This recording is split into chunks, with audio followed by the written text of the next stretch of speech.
नमस्ते दोस्तों, कैसे हो सब। आप सभी को स्वागत है मेरा YouTube channel glow your study पर।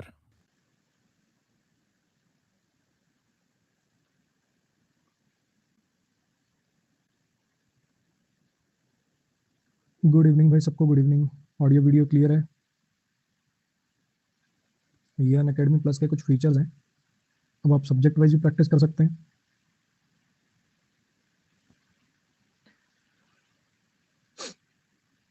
Previous year questions, test series, raise a hand feature, ये सब फीचर उसी के अंदर है कि सबसे बढ़िया फीचर लॉन्च हुआ था अपना डाउट की फोटो खींच के भेजो, आपको वीडियो सोल्यूशन मिल जाएगा। आइए जी, करते हैं अपनी क्लास की शुरुआत।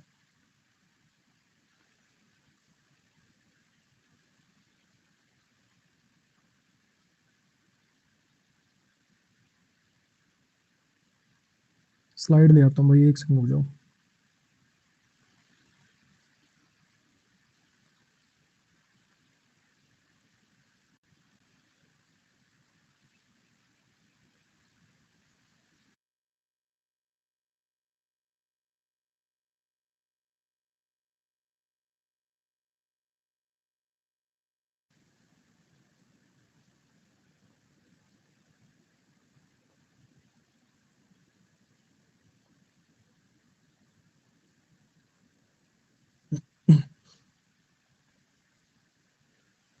अंजलि सर, मैंने ग्रामर का आपका प्रोनाउन वाला लेक्चर देखा। क्या चला गया कर्सर, एक मिनट बचा।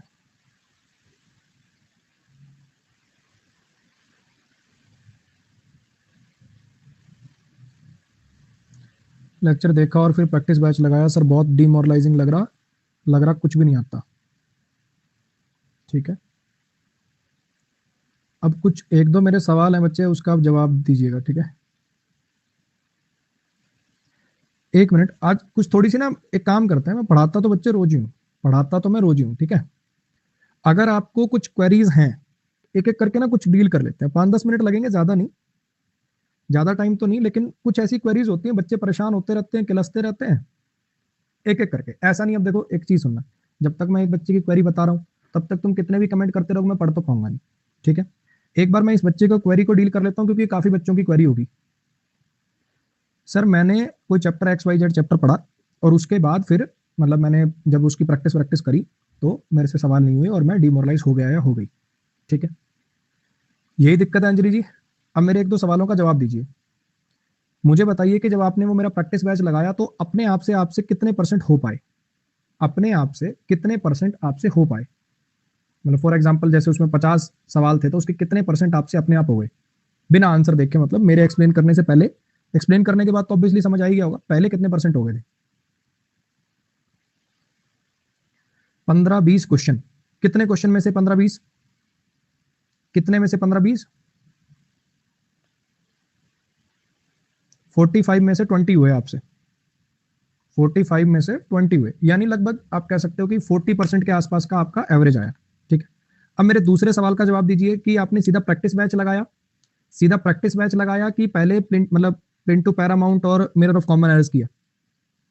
पहले प्रैक्टिस बैच से प्रैक्टिस करी कि मिरर ऑफ कॉमन एरर्स पहले, ये मतलब ये वाली दो किताबें पहले करी। सीधा प्रैक्टिस बैच, ठीक है। अब अगर आपने वाकई में मेरा बैच लगाया और स्ट्रेटेजी वाली क्लासेस देखी हैं तो बच्चे, उसमें मैं बार बार आपको 2-3 सलाहें देता हूं। फर्स्ट, आपका जो सीक्वेंस है उसको आपको कैसे रखना है। सबसे पहले आपको केडी कैंपस वॉल्यूम 1 कह लो, चाहे प्लेन टू पैरामाउंट कह लो, फिर आपको करना है मिरर ऑफ कॉमन एरर्स, फिर आपको मेरे प्रैक्टिस बैचेस लगाने हैं। एक दिसंबर वाला प्रैक्टिस बैच है और एक अप्रैल वाला प्रैक्टिस बैच है।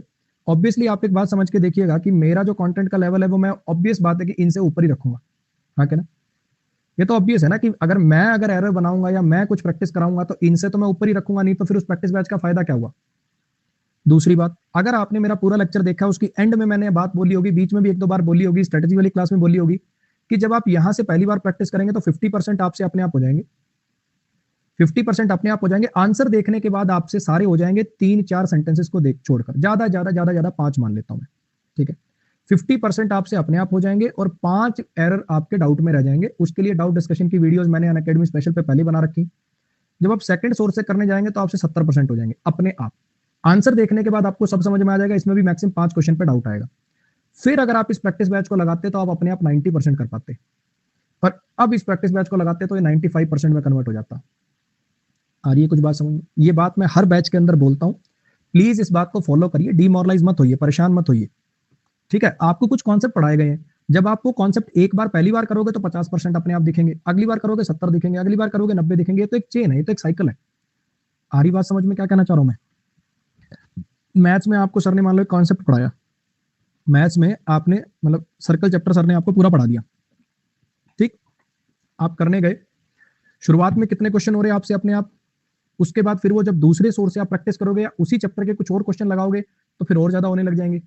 फिर वो सारी चीजें जब आपके सारे फॉर्मूलाज रिवाइज हो जाते हैं, बिना आंसर देखे, बिना कोई नोट उठाए आप सीधा करने लग जाते हैं। तो बेसिक बात है ना बच्चे, आपको मैंने कॉन्सेप्ट पढ़ाए प्रोनाउन चैप्टर के, यहां से करोगे तो पहले 50% खुद हुए, वही कॉन्सेप्ट दोबारा नए सेंटेंस पे आएंगे तो 70 दिखने लग जाएंगे, फिर अगले पे आओगे तो इतने दिखने लग जाएंगे, और अगले पे आओगे तो इतने दिखने लग जाएंगे। तो इसमें डिमोरलाइज वाला होने वाला है क्या? ये बात मैं स्पेशली बताता हूँ क्योंकि बच्चे जो होते हैं मुझे पता है कि उनको बड़ी दिक्कत होती है। उनको ऐसा लगता है कि यार चैप्टर पढ़ने के बाद तो अहम ब्रह्मास्मि, चैप्टर पढ़ने के बाद मुझसे 50% ही क्यों, चैप्टर पढ़ने के बाद तो मेरे से 100/100 होने चाहिए थे। समय लगता है बच्चे, समय लगता है, ठीक है। पहले 50 होंगे, फिर 70 होंगे, फिर 90 होंगे, फिर 95 भी होंगे। इस सीक्वेंस को फॉलो करिएगा। आगे से सीधा मेरे प्रैक्टिस बैचों को हाथ मत लगाइएगा, वो थोड़ा सा लेवल मैं इनसे 20-25% अप रखता हूं।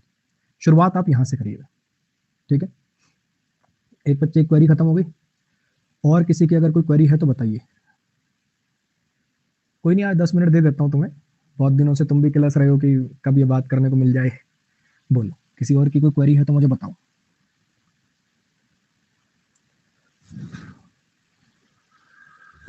दोनों बुक्स के राइटर के नाम? बच्चे ये नीतू सिंह की लिखी हुई किताब है और ये AK सिंह है, उनकी लिखी हुई किताब है। MB पब्लिकेशन की आती है, ये KD पब्लिकेशन की आती है। क्लोज टेस्ट का क्या करें सर? बच्चे cloze test is based on reading, ध्यान रखिएगा। क्लोज टेस्ट के अंदर आपकी ग्रामर भी जो रियल टेस्ट होता है ना इंग्लिश का, आपने सुना होगा टीचर्स को कहते हुए real test of English is cloze test, क्योंकि उसके अंदर ग्रामर भी इन्वॉल्व है, वोकैब भी इन्वॉल्व है और RC भी इन्वॉल्व है। ये तीनों चीजें इसके अंदर इन्वॉल्व है। होता क्या है, अब बच्चे ने 2 चैप्टर अभी ग्रामर के पढ़े हैं और वो सोच रहा है मेरे क्लोज टेस्ट में नंबर आने लग जाए। बच्चे संभव नहीं है वो बात। ग्रामर, वोकैब और RC पे जब आपकी पूरी पकड़ होगी तब जाके क्लोज टेस्ट आपसे होने लगेंगे, सीधी बात। तो RC पे आपको पकड़ बनाने के लिए कम से कम 4 से 6 महीने रीडिंग करनी पड़ेगी। ग्रामर पे पकड़ बनाने के लिए आपको कम से कम 2 महीने का बैच लगाना पड़ेगा। और वोकैब की बच्चे कोई लिमिट नहीं है, लेकिन फिर भी अगर आप 2-3 महीने वोकैब को दे देंगे तो होने लग जाएगा। जब आप ये तीनों चीजों पर कमांड बना लेंगे तो आपके क्लोज टेस्ट के अंदर भी दिक्कत खत्म हो जाएगी। सबसे बड़ी दिक्कत क्या है, बच्चे को सेंटेंस पढ़ के मीनिंग ही समझना नहीं आता तो क्लोज टेस्ट करेगा कैसे? आ रही बात समझ में? सर SP बुक अच्छा नहीं है क्या? बल्कि बहुत अच्छी किताब है बच्चे, लेकिन वो प्री मतलब बेसिकली अभी जो एग्जाम का लेवल चल रहा है उसके लिए जरूरी नहीं है। इतना कर लोगे मोर देन सफिशिएंट है। एक बच्चा कह रहा है सर वोकैब भूल जाता हूं, बच्चा कह रहा है सर वोकैब भूल जाता हूं। एक बच्चे, मेरी ना वीडियो है English by Aman Vashishtha sir नाम से मेरा यूट्यूब चैनल है, उस पर वीडियो बना रखी है मैंने, वोकैब कैसे करें। एक बार उस वीडियो को देख लीजिएगा, उसमें डिटेल में बता रखा है। और बाकी ये जो सवाल होते हैं ना, वोकैब कैसे करें, क्लोज टेस्ट कैसे करें, ग्रामर कैसे करें, प्रैक्टिस कब करें, कहां से करें, मेरा कोई भी जो बेसिकली कंप्लीट बैच होता है ना, कोई भी कंप्लीट बैच जो होता है उसकी 5th क्लास चला लिया करो। उसमें कंप्लीट आपको स्ट्रेटेजी मिलेगी, कंप्लीट स्ट्रेटेजी मिलेगी। सर मैंने नेमोनिक्स बनाए पर कुछ वर्ड्स के नहीं बनते तो क्या करूं? उनको सेंटेंस से याद कर लो। जिनके नेमोनिक्स नहीं बनते उनको सेंटेंस बना के याद कर लो, 2-4 सेंटेंस लिख दो, याद हो जाएगा।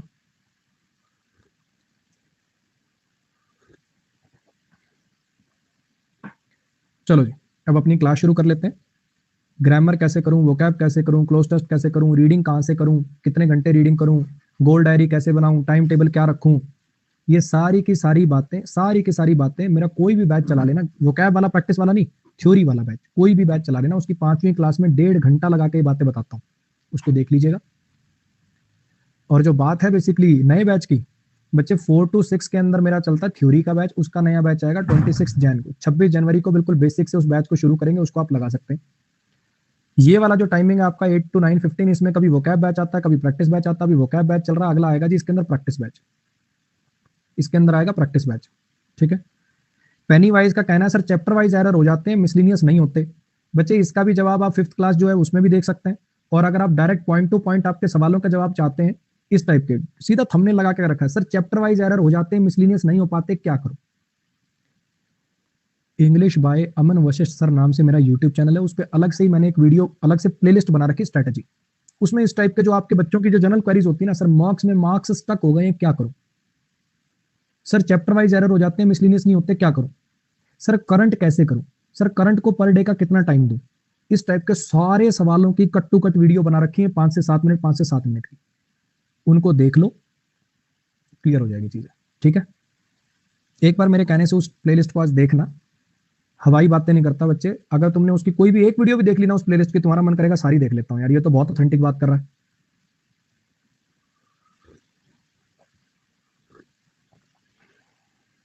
चलो जी, आगे अब शुरू कर लें अपनी class.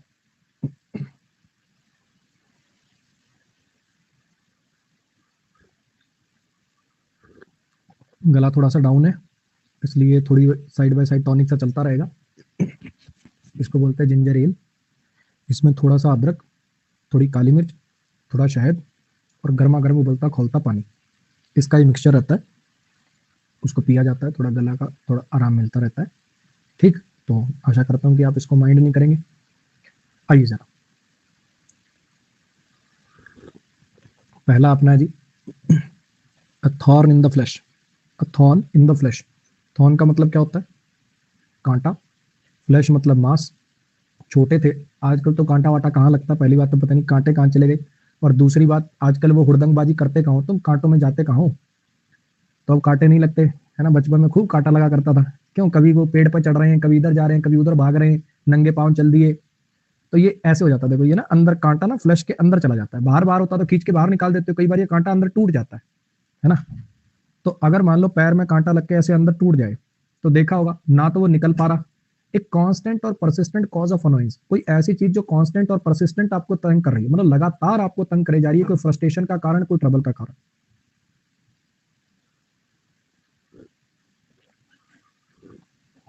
My professor was an environmental activist when he was younger. Apparently he was quite a thorn in the oil company's sides at the time. मेरे जो प्रोफेसर थे वो एक एनवायरमेंट एक्टिविस्ट हुआ करते थे, पर्यावरण को बचाने वाले जो एक्टिविस्ट होते हैं वो हुआ करते थे। अपेरेंटली वो एक थॉर्न इन द, वो एक थे थॉर्न इन द फ्लैश, वो थॉर्न इन द फ्लैश थे वो। यहाँ पे टाइपिंग एरर रह गया बच्चे, thorn in the flash for, thorn in the flash for लिखना था, thorn in the flash for. वो एक thorn in the flash for थे ऑयल कंपनीज के लिए। मतलब जो ऑयल कंपनीज हैं वो एनवायरमेंट को पॉल्यूट कर रही हैं, उनके खिलाफ वो बार बार कुछ ना कुछ चलाते रहते थे, मुहिम वगैरह। My little brother is such a thorn in my side. Basically flash में भी यूज हो सकता है, थॉर्न इन मी मेरे लिए कांटे की तरह से काम कर रहा है, वैसे भी यूज हो सकता है ये। My little brother is such a thorn in flash for me, ऐसा भी लिख सकते हो, या थॉर्न इन माई साइड ऐसा भी लिख सकते हो, दोनों तरीके से यूज हो जाएगा ये। He always wants to do stuff with me specially when I am trying to hang out with my friends. मेरा जो छोटा भाई है ना भैया, वो सही में कांस्टेंट परेशानी का कारण है मेरे लिए। वो हमेशा मेरे साथ कुछ ना कुछ करना चाह रहा होता है, कभी खेलना चाह रहा होता है, कभी कुछ। जब भी मैं अपने दोस्तों के साथ निकलने की सोचता हूँ तभी कहेगा नहीं मेरे साथ खेल ले, मेरे साथ पढ़ ले। A walk of life,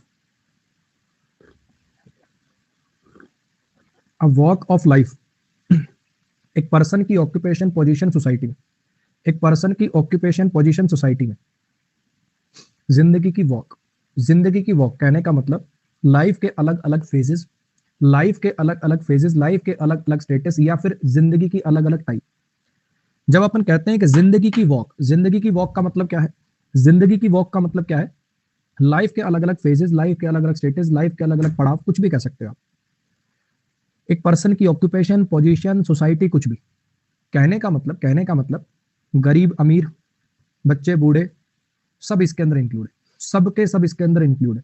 walk of life के अंदर अमीर गरीब बच्चे बूढ़े, मतलब अलग अलग ऑक्यूपेशन हो सकती है, अलग अलग पोजीशन हो सकती है, अलग अलग एज ग्रुप हो सकता है, सब इसी के अंदर इंक्लूड है। It was nice to see people from every walk of life come together to raise money for the single. ये देखने में बड़ा अच्छा लग रहा था, क्या कि एवरी वॉक ऑफ लाइफ, मतलब चाहे अमीर हो, गरीब हो, बच्चे हो, बूढ़े हो, एजुकेटेड हो, इलिटरेट हो, सबके सब आपस में इकट्ठे हुए उस बीमार लड़की के लिए पैसे जोड़ने के लिए। I have always been interested in medicine but I am far too squeamish for that walk of life. मैं हमेशा से मेडिसिन में इंटरेस्टेड रहा हूँ, लेकिन मैं बहुत ज्यादा डरपोक हूँ उस वॉक ऑफ लाइफ के लिए, यानी उस ऑक्यूपेशन के लिए, उस प्रकार की ऑक्यूपेशन के लिए। अब जैसे मान लो कोई भी ये साधु संत होते हैं जितने भी, ठीक है, साधु संत असली वाले भी हो सकते हैं, नकली वाले भी हो सकते हैं, जितने साधु संत होते हैं, अब इनके जो भक्त होते हैं सब टाइप के आप देखोगे, बड़े से बड़े पॉलिटिशियन जाया करते थे इनकी रैलियों में, है ना? इनके बेसिकली सत्संगों में बड़े से बड़े पॉलिटिशियन जाया करते थे, अमीर हो, गरीब हो, पढ़े लिखे हो, बेवकूफ हो, सबके सब इनकी रैलियों में आपको देखेंगे। वॉक ऑफ लाइफ, कहने का मतलब ये जो भीड़ है ये वॉक ऑफ लाइफ है, हर दर्जे का, हर पोजीशन स्टेटस का, इलिटरेट इलिटरेट सब इनके सत्संगों में जाते हैं। इस पे आ जाइए, all hat and no cattle, all hat and no cattle, all hat and no cattle. होता क्या है, ये जो काउ बॉय, इनको काउ बॉय पता क्या बोलते हैं? ये काउ बॉय हैट देखिए तुमने, cow boy hat, cow boy hat ये तो सुना होगा। इनको काउ बॉय क्यों बोलते हैं? बाद में तो टशन वशन के रूप में आ गए। जो इनिशियली इनको पता किस लिए रखा जाता था? इनिशियली भेड़ चराने काम करे करते, बाद में तो ये फैशन वैशन टशन वशन में काउ बॉय की अलग ही वो होगी भाई, ये धाक। पहले इनिशियली जो काउ बॉय थे वो सारे के सारे बेसिकली गाय चराने का काम किया करते थे, गाय भैंस भेड़ चराने का काम किया करते थे। तो अब कहने का मतलब ऑल हैट्स, सिर्फ टोपियां तो हो लेकिन कैटल ना हो, मवेशी ना हो। टोपी तो है मतलब टशन वही है, टशन वही है लेकिन कैटल है नहीं। टशन मार रहे हो और कैटल है नहीं। अब मान लो कोई काउ बॉय बना घूम रहा है, टोपी तो पहन रखी है, फुल फैशन टशन मार रहा है कि मैं तो काउ बॉय हूं, और इसके पास गाय भैंस एक नहीं। काउ बॉय की धाक तो वही है ना कि कितनी भैंस है कितनी गाय चराने के लिए लेके आया वही। अगर काउ एक भी नहीं है, खाली टोपी टोपी लगाए घूम रहा है, तो इसका मतलब क्या हो गया? इसका मतलब क्या हो गया कि भैया tend to talk boastfully without acting one words. जो हवाबाजी में फेंक रहा हो, कुछ फेंक रहा हो,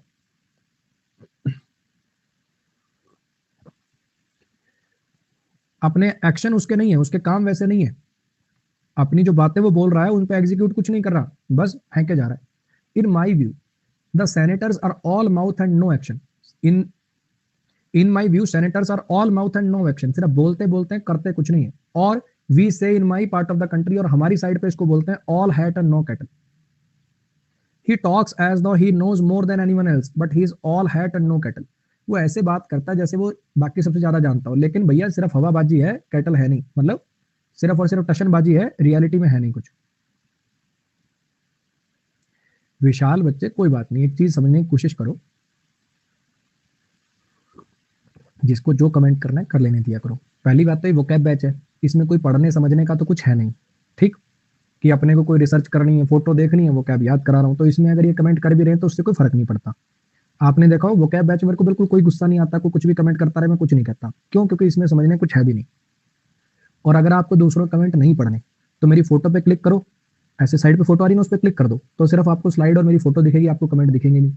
तो क्यों इनकी चिंता कर रहे हो? क्यों इतने रखवाले बन रहे हो, सत्ता के समर्थक बन रहे हो? इनको करना है तो करने दो, क्या दिक्कत क्या आ रही तुम्हें?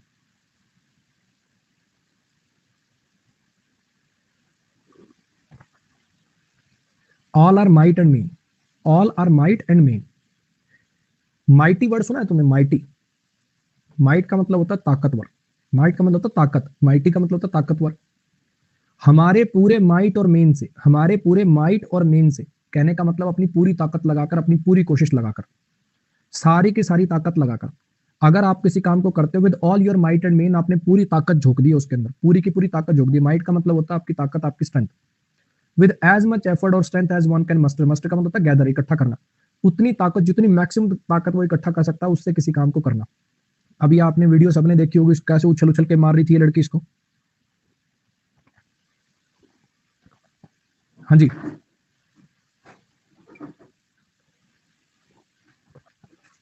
विशाल कह रहा है आपको मना करना चाहिए तो और सपोर्ट कर रहे हैं। बच्चे मत मेरे साथ मत बहस कर, ठीक है? मेरे साथ प्लीज बहस मत कर।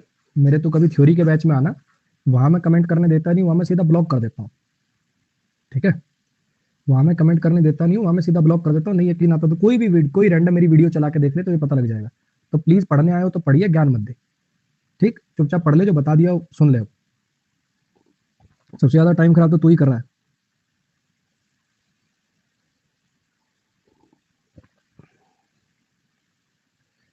हाँ जी, if you are not happy in your current job, if you are not happy in current job then you should be working might and main to find a new one. अगर तुम अपनी present job से खुश नहीं हो, अगर तुम present job से खुश नहीं हो, तो तुम्हें अपनी माइट एंड मेन से काम करना चाहिए, मतलब अपनी पूरी कोशिश से काम करना चाहिए एक नई जॉब ढूंढने में। She attack that punching bag with might and main, उसने उस पंचिंग बैग को अटैक किया अपने पूरे माइट एंड मेन से, मतलब अपनी पूरी जान लगा के। Always the bridesmaid never the bride. Bridesmaid कौन होता है?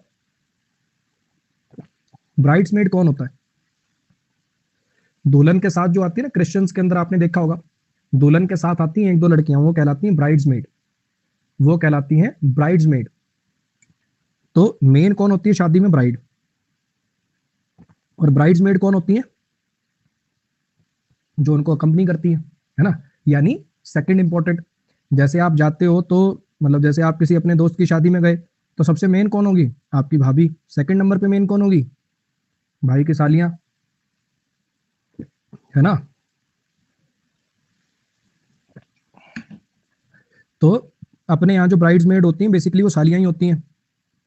अंग्रेजों के तो ब्राइड्समेड प्रॉपर ऐसे उसी हीरो मतलब जो ब्राइड वाले लगभग उतने ही महंगे कपड़े पहन के उनके साथ साथ चलती हैं, उस टाइप से समझ लो।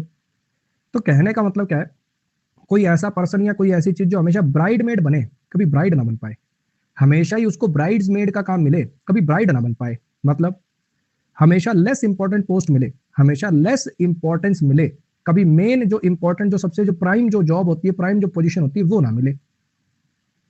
समझ आ रहा? अब आडवाणी जी, है ना, अटल जी के टाइम पे भी आडवाणी जी ब्राइड्समेड रहे, अब तो ब्राइड्समेड भी नहीं रख रखा इनको। समझ आ रही बात? तो हमेशा ब्राइडमेड बने, ब्राइड का भी नाम रहे, ब्राइड्समेड हमेशा बने सेकंड पोजीशन। इस ये किसी ऐसे पर्सन को रेफर करने के लिए लिया जाता है जो हमेशा मोस्ट इंपॉर्टेंट पर्सन ना बन पाए, सेकंड रहे हमेशा किसी पर्टिकुलर सिचुएशन में। When will I get the promotion? I'm so sick of always being the bridesmaid, never the bride. मेरा प्रमोशन कब होगा? मैं कब बॉस बनूंगा?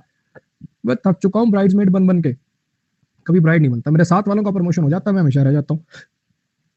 This is the 5th time I have come second in the place, always the bridesmaid never is the bride. ये 5वीं बार हो रहा है कि मेरी सेकंड पोजीशन आई है, मैं ब्राइडमेड बन के रह जाता हूं, हमेशा ब्राइड नहीं बन पाता। मतलब सेकंड इंपॉर्टेंट बन के रह जाता हूं, इंपॉर्टेंट नहीं बन पाता। As bald as a cue ball, ये पहले भी हो चुका है अपने किसी बैच में, इडियम मुझे याद आ रहा है लेकिन मैंने छोड़ दिया था, मैं क्या रिवाइज हो जाएगा, चलो कोई बात नहीं, ये पहले हो चुका है अपने में। एज बॉल्ड, इतना गंजा होना जैसे क्यू बॉल होती है। बेसिकली जो खेलते हैं ना अपन बेसबॉल वाली जो बेसिकली बॉल होती है वो क्यू बॉल कहलाती है। जो बॉल होती है वो बेसिकली क्यू बॉल कहलाती है, बहुत ज्यादा चिकनी होती है वो, बहुत ज्यादा चिकनी बॉल होती है। तो इतना गंजा जैसे क्यू बॉल हो, इतना गंजा जैसे क्यू बॉल हो, मतलब बिल्कुल चिकना, एक बाल नहीं हो पूरे सिर पे, पूरी तरह से गंजा हो जाना। Rakesh Roshan ji, my father had long hair as a teen but now he is as bald as a cue ball. मेरे पिताजी के लंबे लंबे बाल होते थे जब वो टीनेज में थे, लेकिन अब वो इतने गंजे हैं जैसे cue ball. At 20 he has already going as bald as a cue ball. 20 साल की उम्र में ही वो उतना गंजा हो गया जैसे क्यू बॉल।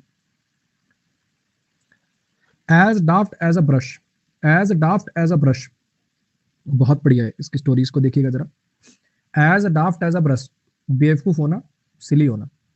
वैसे तो अब ये वर्ड ही बन गया, वैसे तो अब ये वर्ड ही बन गया, डाफ्ट का मतलब ही होता है बेवकूफ सिली। डाफ्ट का मतलब ही हो गया बेवकूफ सिली। इसको जरा देखने की कोशिश करिए, समझने की कोशिश करिए इसके ओरिजिन को। पहले के जमाने में जैसे उस टाइम पे तो ये सब बाकी चीजें जो आजकल चिमनियां होती हैं वैसी तो होती नहीं थी। पहले पूरे घर में ना जैसे खाना बनाते हैं, आग वाग जलाते हैं, तो क्या करते थे, एक चिमनी बनाते थे। आपने पुराने देखी होंगी, पुराने टाइप के घरों में या पुराने अंग्रेजी फिल्मों में आपने देखी होगी, एक चिमनी हुआ करती थी बात ऐसी चौड़ी सी वाली, है ना, जिनके थ्रू ये चोर वोर भागते भी हैं चिमनी से निकल के, ये प्रिजन ब्रेक वाली फिल्मों में भी देखी होंगी। तो ये बेसिकली चिमनियां साफ कराने के लिए, चिमनियां साफ कराने के लिए कुछ बेसिकली पतले से लड़कों को बुलाया जाता था। कुछ पतले क्योंकि मोटे तो इसमें फंस जाएंगे, है ना, कुछ लड़कों को बुलाया जाता था। अब बेसिकली उनको उनको यहाँ पे इनको बोला जाता था ब्रश, ब्रशर कह सकते हो, बेसिकली जो ब्रश मार के उसको साफ करते हैं। यहाँ पे ब्रश का मतलब वो वाला ब्रश नहीं है, यहाँ पे ब्रश का मतलब वो व्यक्ति है जो बेसिकली ब्रश मार के चिमनी साफ करता है। यहाँ पे ब्रश का बेसिकली मतलब है जो ब्रश मार के बेसिकली चिमनी साफ करता है। मतलब इतना बेवकूफ होना, इतना बेवकूफ जैसे ब्रश, इतना बेवकूफ जैसे ब्रश, यानी ये बेसिकली साफ करने वाला, चिमनी साफ करने वाले जितना बेवकूफ होना। अब इनको बेवकूफ क्यों कहते थे? 2-3 कारणों से। एक तो कई बार ये बहुत इंसिडेंट देखने को मिले कि इतना मोटा था वो आदमी कि इसके अंदर ही फंस गया। चिमनी साफ करने का ठेका तो ले लिया लेकिन ये देखा ही नहीं कि भैया कर भी पाओगे कि नहीं कर पाएंगे, बीच में फंस गए, इसलिए बेवकूफ कहे जाते हैं, माना जाता है कि बेवकूफ है। और दूसरा, ये बहुत बार फिसल के गिर जाया करते थे। चिमनी के अंदर ये कैसे सफाई करते थे, दोनों साइडों पे पैर लगा लिया और अपनी सपोर्ट से धीरे धीरे ऊपर सफाई करते जाते थे। ऐसी कोई सीढ़ियां वगैरह नहीं होती इसके अंदर, तो ये अक्सर गिर जाया करते थे फिसल के, और जिसमें इनके सिर पर चोट लग जाती थी। तो ऐसा माना जाता था कि वो सिर पे चोट लग गई ना इसलिए बेवकूफ हो गया, चिमनी साफ करके आया क्या भाई। मान लो कोई आदमी बेवकूफाना हरकत करता था तो ऐसे करते थे, अबे चिमनी साफ करने में गिरा है क्या तुम? क्योंकि जब चिमनी साफ करने में गिरोगे तो सीधा जाकर सिर लगता दीवार में। तो एक ये कहावत ही बन गई कि उतना बेवकूफ होना जितना चिमनी साफ करने वाले होते, उतना बेवकूफ होना जितना चिमनी साफ करने वाले होते हैं, यानी स्ट्रेंज और बेवकूफ, silly. She was as daft as a brush, couldn't say anything with any sense in it. वो भैया उतनी बेवकूफ थी जितना वो चिमनी साफ करने वाला होता है, एक बात नहीं कर सकती वो जिसमें सेंस हो। The professor is perfectly nice but she is daft as a brush. Perfectly, ये जो प्रोफेसर है वैसे तो अच्छी है लेकिन बेवकूफ है वो बहुत ज्यादा। As high as a kite, as high as a kite. अब ये हाई वर्ड तो सुना होगा, जब आप नशे वशे कर लेते हो तो बोला जाता है हाई, हाई हो गया, वो हाई हो गया। मतलब उतना हाई हो जाना जितनी पतंग होती है, मतलब बहुत ज्यादा पी लेना, बहुत ज्यादा नशे में होना।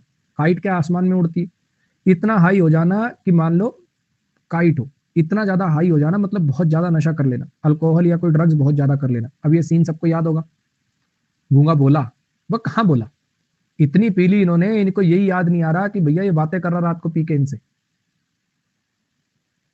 Do you remember last night at all, तुम्हें पिछली रात बिल्कुल याद भी है?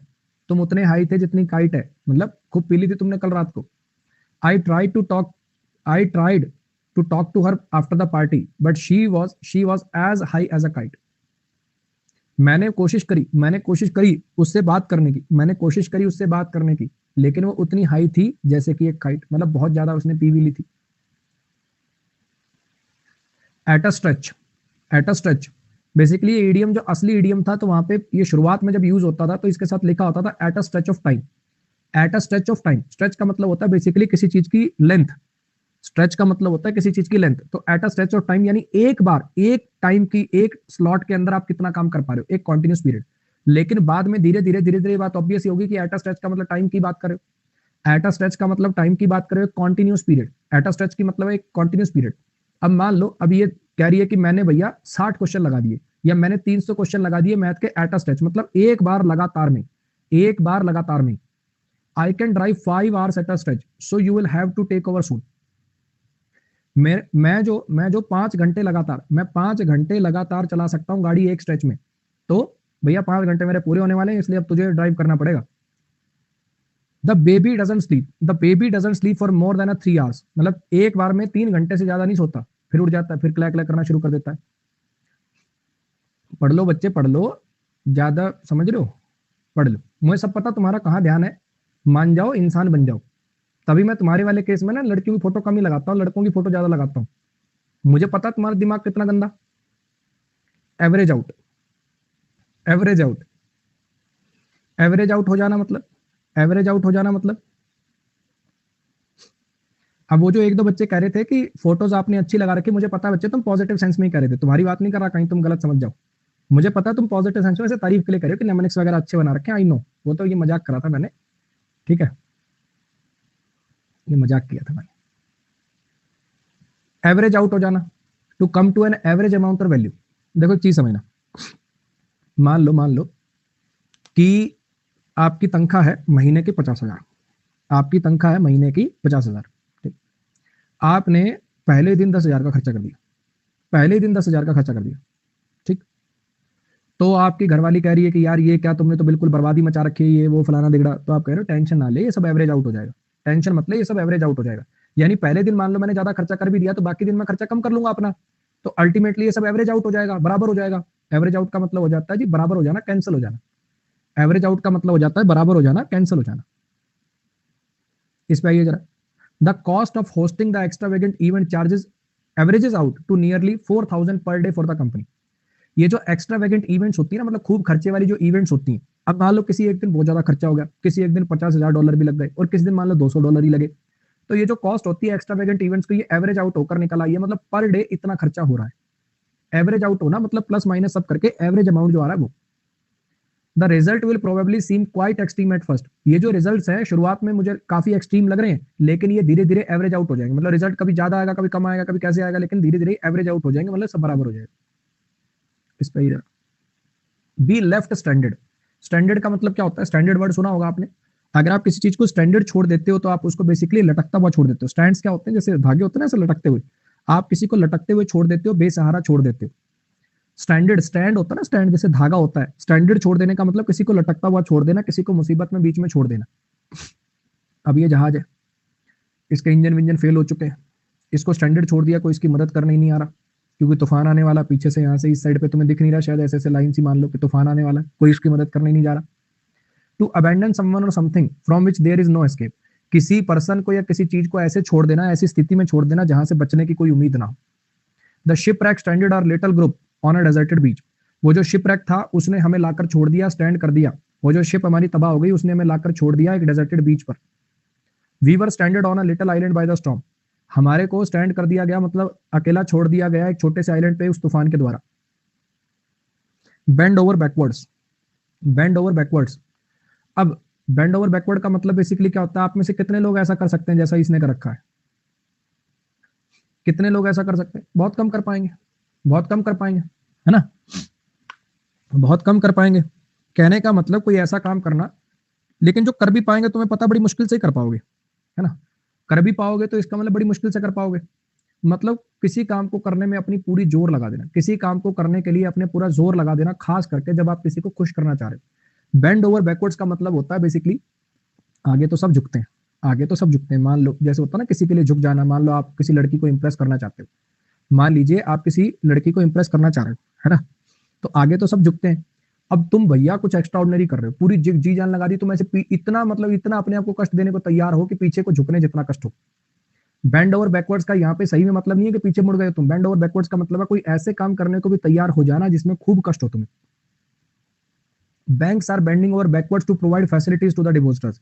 बैंक्स जो हैं वो बेंड ओवर बैकवर्ड हो रहे हैं, मतलब पीछे बिल्कुल मुड़ गए हैं फैसिलिटीज देखने के लिए। अब अगर तुम देख पा रहे हो एसएससी वाले जो टीचर्स हैं, जैसे कि मैं खुद भी एसएससी पढ़ाने वाले जो टीचर है, तुम्हें नहीं लगता बिल्कुल बेंड ओवर बैकवर्ड हो गए हैं? कोर्स बेचने के लिए बेंड ओवर बैकवर्ड हो गए हैं एसएससी वाले टीचर। पहले ऑफलाइन कोचिंग में मुझे याद है 16,000 रुपए की कोचिंग हुआ करती थी, रहना खाना खर्चा सब अलग, ठीक है। अब ये कोचिंग 5-6 हजार रुपए में हो जाती है, डिस्काउंट कोड लगाने के बाद 5400-5500 रुपए के आसपास ये पूरी कोचिंग हो रही है। इस कोर्स को बेचने के लिए भी दिन रात एडवर्टीजमेंट करनी पड़ रही है। तो बैंड ओवर बैकवर्ड हो रहा है कि नहीं हो रहा? बैंड ओवर बैकवर्ड हो रहा है कि नहीं हो रहा? मतलब पूरी जी जान लगा देना, किसी काम को करने के लिए पूरी मेहनत कर देना। आने वाले टाइम पे आप ऐसा भी देखोगे, पैसे दिया करेंगे टीचर। अच्छा एसएससी की तैयारी करनी है बेटा, एक काम कर, 100 रुपए ले ले मुझसे, आजा मुझसे पढ़ ले बेटा, 100 रुपए ले ले मुझसे, आजा मुझसे पढ़ ले। फ्री क्लास दिखाने के लिए चाहे उसमें कितना ही कंटेंट अच्छा डिलीवर कर दो, गिव अवे निकालने पड़ रहे हैं कि रोज मेरी क्लास आओ, बीच में मैं आपसे क्विज पूछूंगा और उसमें गिव अवे भी दूंगा। फ्री में क्लास ले रहा हूं, रोज अपना गला फाड़ रहा हूं, उसको दिखाने के लिए भी 100 रुपए 200 रुपए 500 रुपए आपको वो देना पड़ रहा है। वाह भैया वाह। आ जाओ जरा। They held him in high regard and were prepared to bend over backwards to help him accomplish anything. उन्होंने उसे बहुत मतलब उसकी वो बहुत ज्यादा इज्जत करते थे और तैयार थे बेंड ओवर बैकवर्ड होने के लिए, मतलब पूरी कोशिश करने के लिए, उसको हेल्प करने के लिए, कुछ भी अकम्प्लिश करने में। नेक्स्ट भाई, bite the bullet, bite the bullet. आपने फिल्मों के अंदर ये चीज देखा है, अक्सर हीरो वगैरह जब कोई गोली वोली निकालनी होती थी तो अपने मुंह के अंदर एक डंडी सी रख के उसको बांध लेता था या मुंह को बांध लेता था कि चीख ना निकले। ये वाली चीज देखी है? हाँ जी।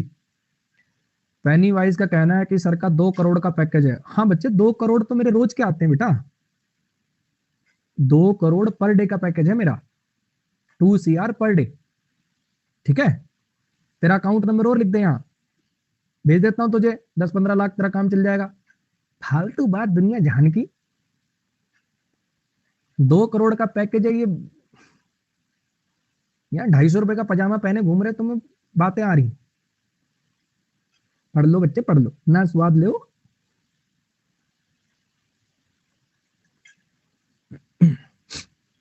चलो समझना फिर से। आपने फिल्मों में देखा होगा कि जब कोई गोली निकालनी होती थी या कुछ ऐसा करना होता था, मतलब जिसमें चीख निकलने वाली, अक्सर गोली लगती थी, हीरो को गोली लग जाती थी, तो वो जब निकालने वाला होता था वो गरम चाकू कर लेता था, उससे निकालते थे।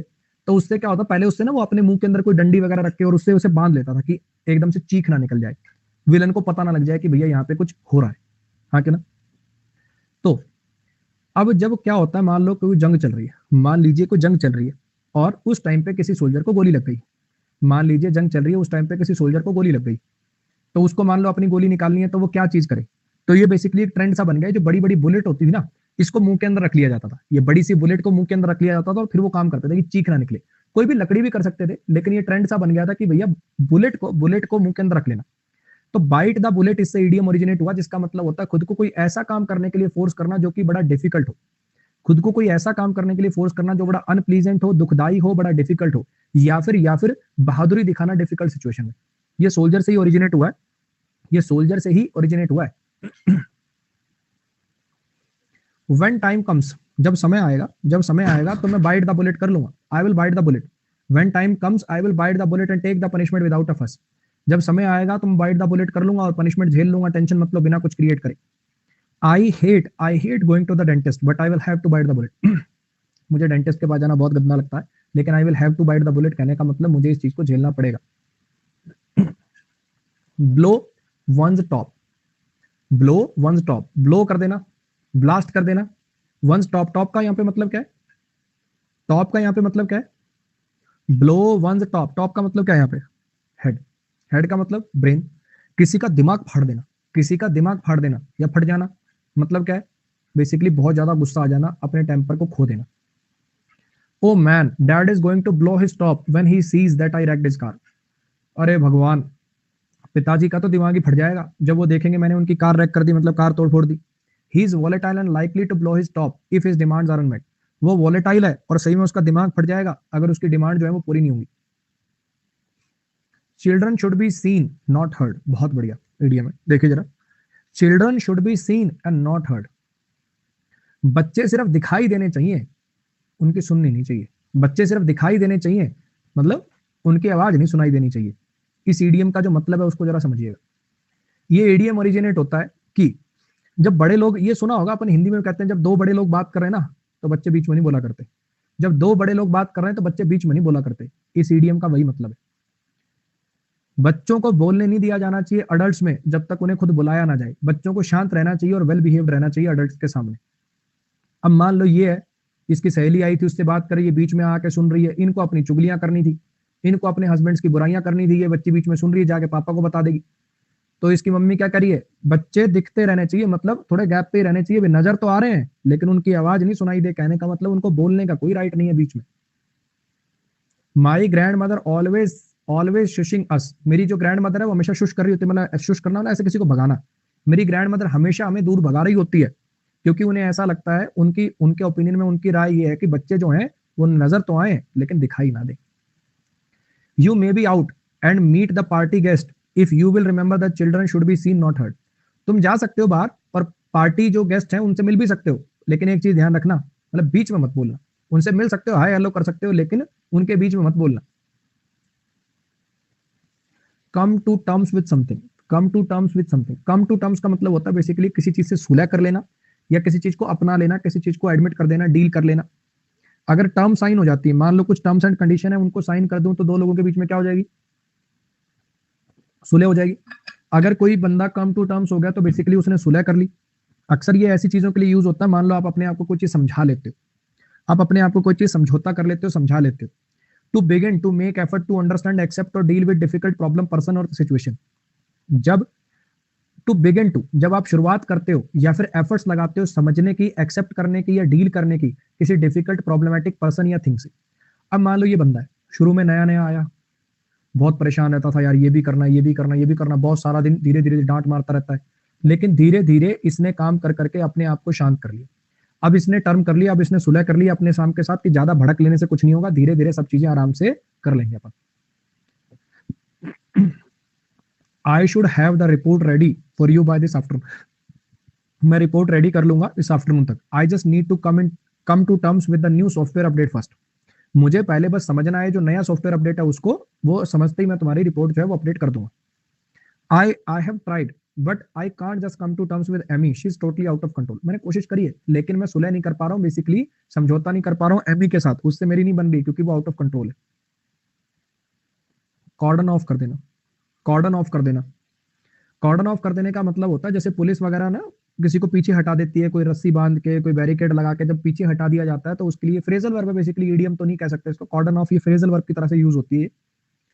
तो कैसे याद करोगे? अब ये विकास दुबे की गाड़ी पलट गई, विकास दुबे की गाड़ी पलट गई तो पुलिस वालों को बाकियों को हटाना था। डॉन की कार पलटने के बाद पुलिस ने कॉर्डन ऑफ कर दिया। डॉन की कार, कार किसकी? डॉन की कार। जब डॉन की पलटा दी गई तो उसके बाद लोग ना देख लें क्या हो रहा है, इसलिए उनको कॉर्डन ऑफ कर दिया। कार जब डॉन की पलटा दी तो फिर लोगों को कॉर्डन ऑफ कर दिया, पीछे कर दिया रस्सी वस्सी बांध के। To restrict the access to a particular area by using rope, tape और अदर मींस। किसी एरिया में एंट्री रेस्ट्रिक्ट कर देना किसी रोप का, टेप का या और चीजों का यूज करके। That section of the restaurant has been cordoned off for a private party.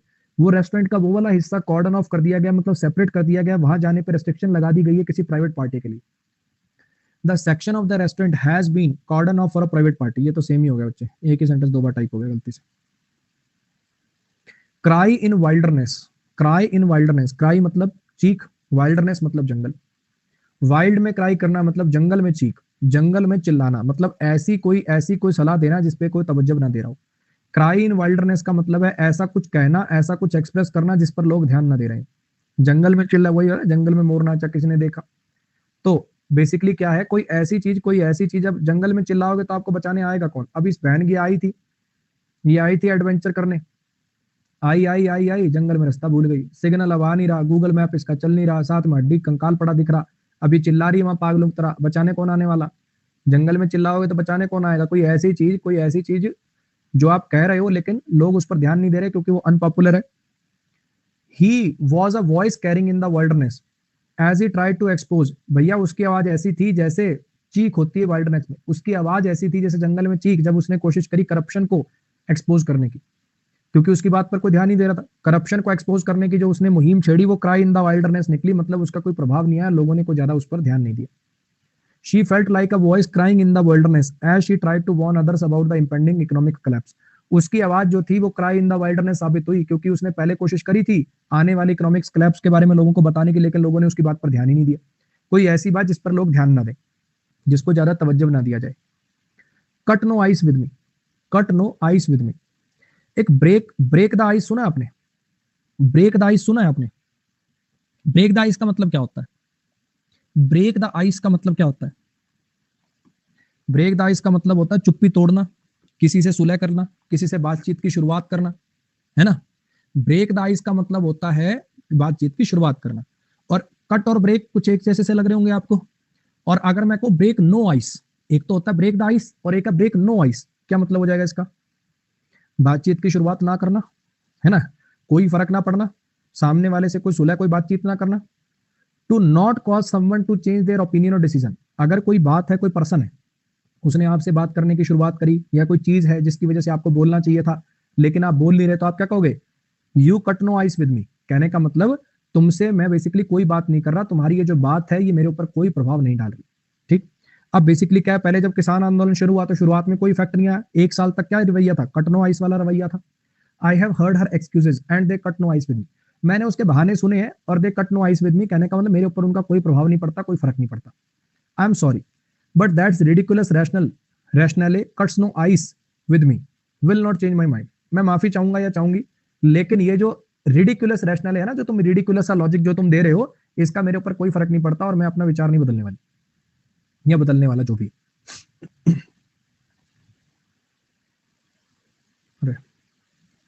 Foot the bill, foot the bill, foot the bill का मतलब है टू पे फॉर समथिंग, खास करके जो चीज एक्सपेंसिव। फुट द बिल का मतलब होता है बिल पे कर देना, बेसिकली खास करके कोई ऐसी चीज का जो कि एक्सपेंसिव हो। फुट का मतलब यहाँ पे फुट पैर वाला फुट नहीं है, समझने की कोशिश करिएगा जरा। जैसे जैसे मान लो चार पांच दोस्त गए, है ना, खाना खाने के लिए। अब होता ही है कॉलेज के दोस्त होंगे तो उनमें लड़ाई होती है, तू दे या बराबर बढ़ जाते हैं। लेकिन काफी टाइम बाद नौकरी वोकरी लगने के बाद जब दो दोस्त बैठते हैं फिर कहते हैं नहीं यार मैं दूंगा, नहीं यार मैं दूंगा, नहीं भैया मैं दूंगा। तो जैसे अंगद ने रामायण में क्या करा था, इसे पैर लठ गाड़ दिया था कि मैं यहाँ से हिला के दिखाओ दम हो, तो यहाँ से हिला के दिखाओ दम हो। तो वही वाली बात है, आपने पैर गड़ा दिया कि बिल तो मैं ही पे करूंगा। फुट द बिल मतलब बिल को पे करना, फुट द बिल का मतलब होता है बिल को पे करना। ठीक। अब मान लो ये दोनों गए डेट पे, ये दोनों गए हैं डेट पे। अब ये पर्स निकाल रहा, इतनी देर में इसने रख दिया यहाँ पे, इतनी देर में तो इसने पैसे निकाल के रख दिए यहाँ पे कि भैया बिल तो मैं ही दूंगी, बिल तो मैं ही दूंगी। ये ऐसे सपने फोटो में देखना बड़ा आसान है, अच्छा लगता है ना। ये सपने ले लिया करो ऐसे कई बार, वैसे ऐसा होगा नहीं, मैं तुम्हें बता रहा हूँ, सपने ले लो ऐसे, अच्छा लगता है। The couple were left to foot the bill after their claim was declined by the travel insurance. वो कपल को छोड़ दिया गया फुट द बिल करने के लिए, मतलब बिल पे करने के लिए, क्योंकि इंश्योरेंस कंपनी ने उनका जो वो था क्लेम था वो डिक्लाइन कर दिया। His parents can't afford to foot the bill for his college education. उसके जो पेरेंट्स हैं वो अफोर्ड नहीं कर सकते कि वो फुट द बिल कर दें, उसके जो पेरेंट्स हैं वो अफोर्ड नहीं कर सकते कि वो फुट द बिल कर दें, मतलब बिल पे कर दें उसकी कॉलेज एजुकेशन का। लड़कियां कृपया बुरा न माने, लड़कियां कृपया बुरा न माने, ठीक है, मजाक की बात है, ठीक, ये केवल मजाक की बात है, इसको दिल पर न लें, ठीक है। और ऐसा नहीं है कि लड़कियां बिल पे कर नहीं सकती, वो कर सकती हैं, दिक्कत कुछ नहीं है, लेकिन ये एटिकेट्स भी नहीं माने जाते। मान लो आप पहली बार डेट पे गए हो, उसमें लड़की ने बिल दे दिया, तो फिर अपनी दोस्तों को बताएगी तो बेइज्जती हो जाएगी, ये क्या सेंस हुई, ये क्या बात हुई, ये क्या है, उसको इतनी वो भी नहीं है क्या, इतनी कर्टसी भी नहीं थी क्या, बिल पे कर देता ये वो। समझ रहे हो, इट्स नॉट अबाउट ऑलवेज कि मतलब कर सकते हो कि नहीं, करना चाहिए वाली बात आ जाती है, समझ रहे हो। तो ऐसे ही है, गिव एंड टेक, जैसे अपन चलते हैं ना, लेन देन तो चलता रहता है, ये गिव एंड टेक तो यार चलता ही रहता है, ये गिव एंड टेक तो चलता रहता है, ये लेन देन तो चलता ही रहता है। म्यूचुअल कंसेशन कॉम्प्रोमाइज, आपस में कॉम्प्रोमाइज कर लेना, सुलह कर लेना, ये गिव एंड टेक तो भैया चलता रहता है। अब जैसे कैप्टन अमरिंदर सिंह है, अब जैसे कैप्टन अमरिंदर सिंह है, ये पहले कांग्रेस में थे, अब इन्होंने पार्टी छोड़ दी, अब बीजेपी में आने की प्लान कर रहे हैं। वैसे तो इन्होंने नई पार्टी बना ली, मान लो सुलह उलह करने की कोशिश कर रहे हैं। तो पॉलिटिक्स में गिव एंड टेक चलता रहता है, कभी सिद्धू इधर कभी सिद्धू उधर, पॉलिटिक्स में गिव एंड टेक चलता रहता है। The candidates engaged in a lively give and take, ये जो बच्चे कह रहे हैं कि एक, हाँ अभी ना 9 बजे, अभी 9 बजे एक वीडियो डलेगी, यार 9 बज गए क्या, बज गए, तो मेरे चैनल पे एक वीडियो लाइव हो गई होगी, उसको देख लीजिएगा, 1 मिनट 36 सेकंड की वीडियो है, उसको देख लीजिएगा। अभी बीच में मत चले जाना कहीं, अभी क्लास छोड़ के बीच में चले जाओ, क्लास के बाद देख लेना। The candidates engaged in a lively give and take, candidates engaged lively, ये एक बच्चा कह रहा है आपकी वीडियो देखकर सब्सक्रिप्शन लिया बच्चे, 26 जनवरी को बैच आएगा, शाम को 4 बजे उसमें आना, 26 जनवरी को शाम को 4 बजे वाला बैच है वो लगाना, तब तक वोकैब वगैरह देख लो, कोई दिक्कत नहीं, तब तक वोकैब वगैरह देख लो, कोई दिक्कत नहीं। The candidates engaged in a lively give and take witnessed by huge television audience, वो जो कैंडिडेट्स थे वो एंगेज हुए लाइवली गिव एंड टेक के अंदर, मतलब आपस में कॉम्प्रोमाइज वगैरह हुआ, जिसने बहुत सारी टेलीविजन ऑडियंस को गैदर किया। In every friendship there has to be some give and take, हर फ्रेंडशिप में गिव एंड टेक, लेन देन तो चलता ही रहता है भाई। Go to rack and ruin, go to rack and ruin मतलब ग्रेजुअली डिटेरेट हो जाना, बर्बाद हो जाना। रूइन का मतलब क्या होता है, बर्बाद हो जाना। Rack and, go to rack and ruin का मतलब होता है बेसिकली बर्बाद हो जाना, मलबे के ढेर में कन्वर्ट हो जाना। फॉल इनटू डिस्पेयर, कोई ऐसी चीज जिसकी कंडीशन बहुत ज्यादा खराब हो जाए, खास करके इस वजह से क्योंकि उस पर ध्यान नहीं दिया गया।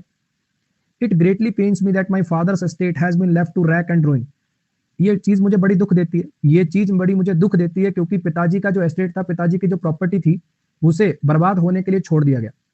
If only I had been able to afford for someone to look after it after for all these year, काश मैं किसी अफोर्ड कर पाता, काश मैं अफोर्ड कर पाता किसी को उसका ध्यान रखने के लिए।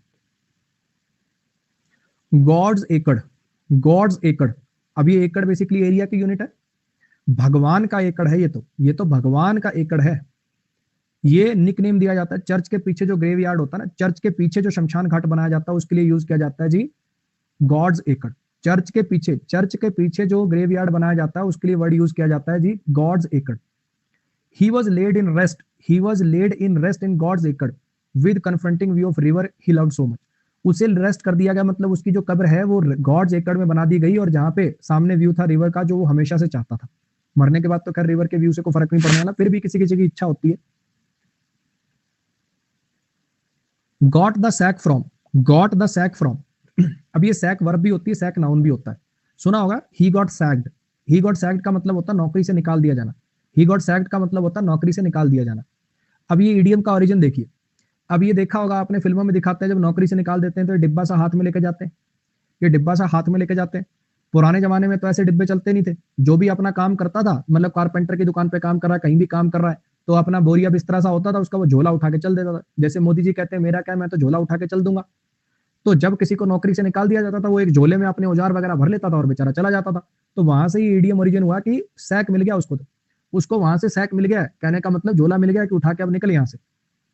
To be dismiss suddenly from job, किसी को अचानक से जॉब से निकाल देना।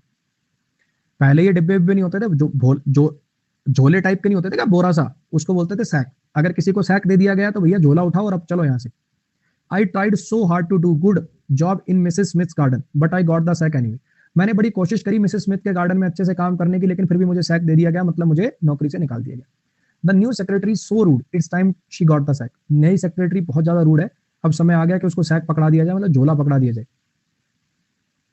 ग्रेट माइंड्स थिंक अलाइक, जो ग्रेट माइंड्स होते हैं वो एक जैसा सोचते हैं, जो ग्रेट माइंड्स होते हैं वो एक जैसा सोचते हैं। इसमें जरूरी नहीं कि आप सही में महान हो। जैसे मान लो आपने कोई बात बोली, अचानक से वही बात दूसरे बंदे ने बोल दी, तो फिर आप क्या कर रहे हो, अरे भैया महान आदमी एक जैसा ही सोचते हैं। सही में महान होना जरूरी नहीं है, अपनी बड़ाई में लोग महान कह लें अपने आप को, वो वाली बात है। दो आदमी जिनकी सोच इकट्ठी होती है, दो आदमी जिनकी सोच एक जैसी होती है, दो आदमी जिनकी सोच एक जैसी होती है। अब ये जो वीडियो देख के आ गए हैं, मान जाओ एक तो तुमने वीडियो पूरी ढंग से नहीं देखी, एक तो तुमने वीडियो पूरी ढंग से देखी नहीं है। बच्चे 50 मिलियन भी पूरे हुए कम से कम, अब ये वीडियो भी बहुत पहले की है, 1 महीना हो चुका है, 50 मिलियन पूरे हो चुके हैं, ठीक है। तो पहले देखना, आराम से देख लेना, अभी पढ़ लो, 1 मिनट की बात है ना, आराम से एक बार इसको देख लो। चलो एक काम करते हैं, यहां तक आज ये वाला ईडीएम लास्ट रख लेंगे, फिर देख लेना आराम से, ये 25 तक ईडीएम पढ़ा के आज लास्ट रख लेते हैं, ठीक है। देख लो जरा, सुन लो, अब ये लास्ट वाला तो सुनोगे कि नहीं सुनोगे। जैसे मान लो दो दोस्त हो आप, वो कौन सी मूवी देखेगा, यार सूर्यवंशम चला ले, दोनों ने इकट्ठे बोला यार सूर्यवंशम चला ले, तो अरे भाई, अरे बड़े लोग बड़ी पसंद दोनों, ऐसे वो वाली बात। आ रही बात समझ में। Tanmay and I both thought the same gift to the Sarah's party. Tanmay और मैंने दोनों ही हम सेम गिफ्ट लेके आए सारा की पार्टी में। ग्रेट माइंड जो होते हैं ना भैया, जिनका दिमाग बढ़िया होता है, वो सेम ही तरीके से सोचते हैं, अपनी तारीफ करने खुद भी। Looks like me and Jackie were posting simultaneously, great minds think alike. ऐसा लग रहा है कि जैकी और मैं ना, वो सेम ही चीज पोस्ट कर रहे थे, एक साथ ही पोस्ट कर रहे थे। भैया महान आदमी सेम ही तरीके से सोचते हैं, ऐसे।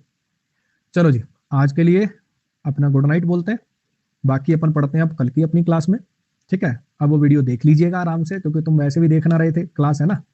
चलो आज के लिए गुड नाइट। अगर आपको कंटेंट मेरा अच्छा लगता है, इसके पीछे की आपको मेहनत दिखती है इन फोटोज पे, इन नेमोनिक्स को छांटने में, इन ओरिजिन्स को पढ़ने में, तो अपने दोस्तों को आप रेफर कर सकते हैं। 26 जनवरी को नया थ्योरी का बैच आएगा और 26 जनवरी को नया प्रैक्टिस का बैच आएगा, आप ये देख सकते हैं, ठीक। आज के लिए गुड नाइट, मिलते हैं अपनी अगली क्लासेस के अंदर। AVS 10 मेरा कोड है, अपने फ्रेंड्स को आप रेफर कर सकते हैं। अब थोड़ा रुक जाना, वीडियो अच्छी लगे तो लाइक शेयर और सब्सक्राइब करना मत भूलना, याद तो रहेगा ना। चलो चलते हैं, बाय।